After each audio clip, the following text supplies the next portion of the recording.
Lesson 40, the this pointer. To follow along with this lesson, you will need to create a new console project and add a new file named main.cpp to it, as we did in Lesson 1. When an object calls a member function, the member function is able to access the members of that object.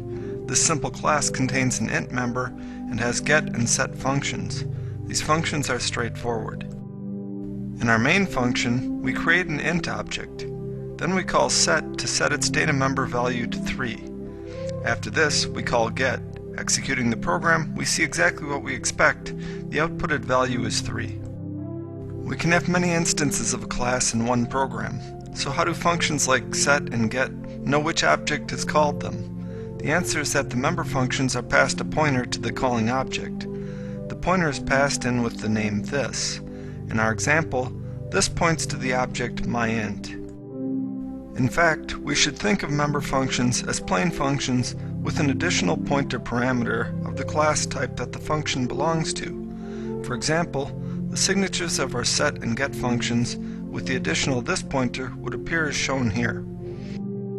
Notice that the this pointer is a constant pointer. Having a constant pointer means that the pointer cannot be set to point to a different object.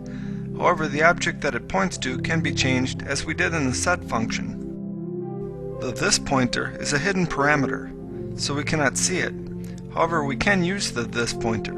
Here we have the same code as before, except that we use the this pointer to access the member variable. Executing the program, we see that the code functions exactly as before. As our prior code showed, we did not need to reference the this pointer explicitly to access the member variables. However, there are many cases that we will see in the coming lessons where we will need to do so. In our next program, we have a simple class with a member variable named x. We also have a member variable function named set. The function set has access to 3 double variables named x.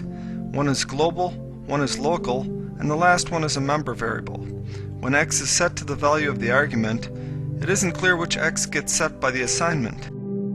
In our main function, we declare an instance of my class and call set with the value 4.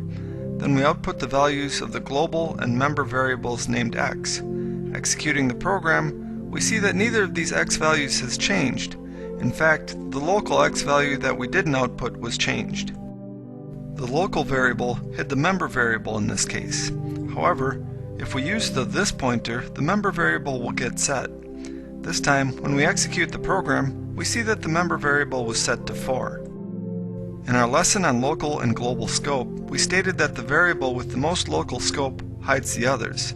For completeness, we state here that local variables inside the function are selected first, then member variables, then variables outside the member function, like our global x variable. These scoping rules may be hard to remember. However, if you use Hungarian notation, many of these problems don't exist. Here's our program with our Hungarian notation. Since the member variable starts with an m, for example, it never gets confused with a local or global variable. That's another good reason for using Hungarian notation. We have one last example to help illustrate what the this pointer is. Here we have a simple class called thing. The class contains only one member function that returns the value of the this pointer. In our main function, we instantiate a thing object. Then we output the address of the object, and we output the value of the this pointer that is returned by our member function. Executing the program, we see that these values are equal.